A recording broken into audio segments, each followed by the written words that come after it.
Assalamualaikum warahmatullahi wabarakatuh.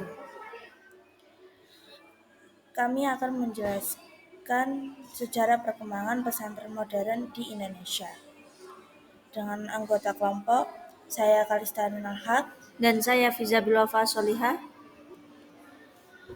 Kami akan menjelaskan di 3 permasalahan, yaitu bagaimana sejarah perkembangan pesantren modern di Indonesia.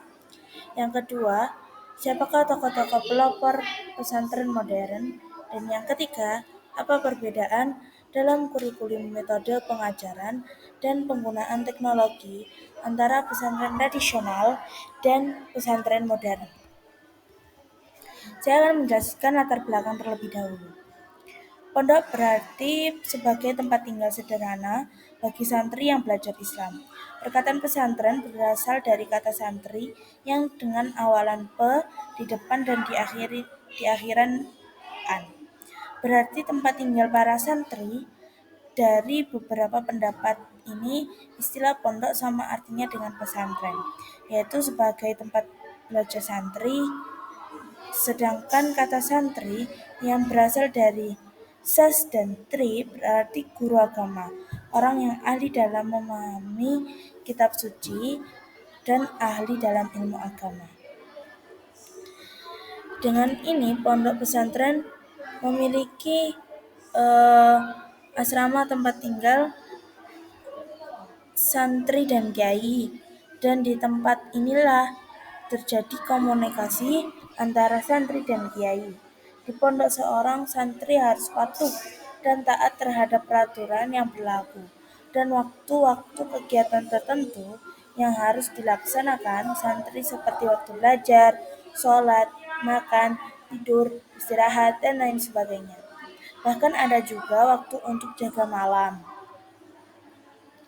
Dan yang kedua, saya akan menjelaskan tentang sejarah pesantren modern di Indonesia.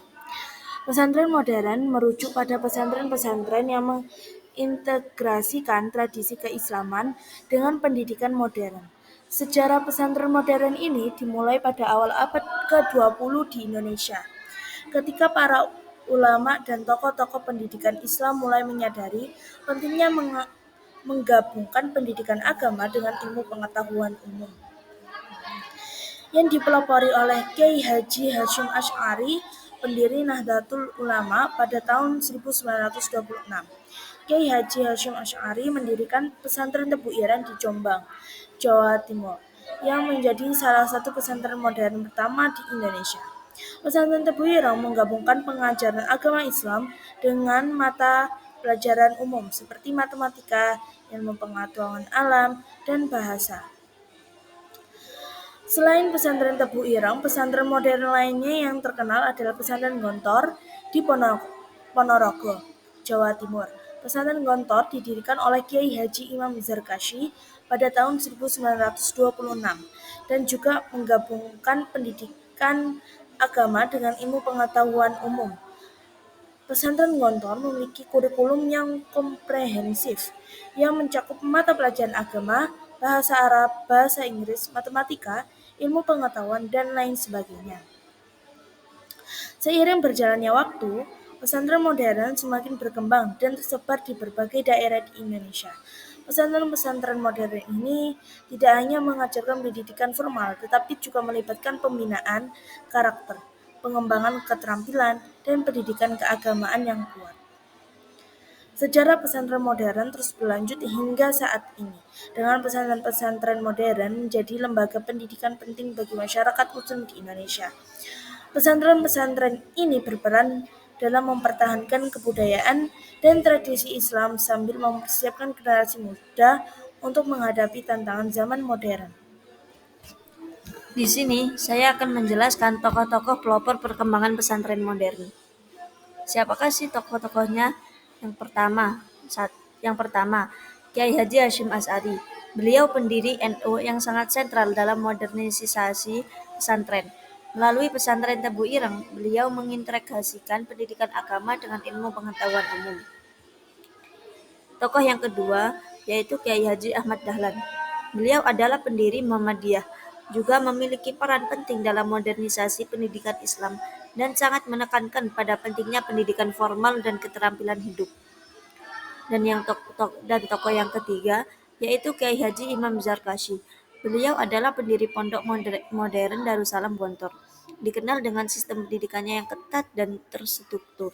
Beliau berhasil menciptakan modern pesantren boarding school yang mengintegrasikan pendidikan agama dengan ilmu pengetahuan umum. Dan yang terakhir yaitu Kiai Haji Abdurrahman Wahid Gus Dur.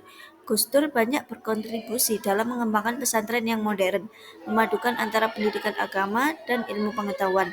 Sebagai Ketua Nahdlatul Ulama NU, Gus Dur juga mendorong pesantren untuk memperkenalkan sistem pendidikan yang lebih terbuka dan komprehensif terhadap kebutuhan zaman. Dan yang terakhir di sini saya akan menjelaskan perbedaan dalam kurikulum, sistem pembelajaran, dan penggunaan teknologi antara pesantren tradisional dan pesantren modern. Kurikulum di pesantren tradisional yaitu lebih menekankan pada agama. Biasanya santri akan lebih fokus mempelajari kitab kuning. Kitab kuning merupakan kitab karangan para ulama yang banyak membahas terkait ilmu keislaman. Tujuan mempelajari kitab kuning adalah agar santri dapat memahami dan menerapkan isi dari kitab kuning tersebut. Kalau yang kurikulum di pesantren modern akan lebih terikat dengan sekolah formal, sehingga pengelompokan kategori kelasnya seperti sekolah formal dan bukan berdasarkan kemampuan, akan tetapi tetap terhubung dengan pendidikan agama meski tidak mendalam. Sistem pembelajaran di pesantren tradisional. Nah, sistem pembelajaran di pesantren tradisional itu akan lebih fokus pada sistem sorogan atau bandungan. Dengan begitu, maka santri akan lebih sering melakukan setor hafalan kitab, berbagai capaian dan pendukung agar dapat memahami kitab-kitab yang sudah mereka pelajari. Sistem pembelajaran di pesantren modern akan lebih banyak tekanan pada penguasaan bahasa Inggris dan Arab. Dengan demikian, santri akan lebih fokus dan dianjurkan untuk selalu mempraktekkan dengan percakapan luar menjadi terbiasa. Sedangkan penggunaan teknologi di pesantren tradisional, sistem pembelajarannya masih menggunakan hafalan. Maka pesantren tradisional akan banyak mengambil manfaat dalam pemanfaatan teknologinya. Di sisi lain, santri akan lebih fokus untuk belajar melalui kitab dan tidak dianjurkan untuk menggunakan alat komunikasi, bahkan untuk belajar sekalipun. Sedangkan penggunaan teknologi di pesantren modern justru memperbolehkan dan lebih banyak dalam penggunaan teknologi untuk kepentingan belajar, manajemen, dan layanan bagi santri. Sekian dari kami. Wassalam. Sekian dari kami. Wassalamualaikum warahmatullahi wabarakatuh. Ya,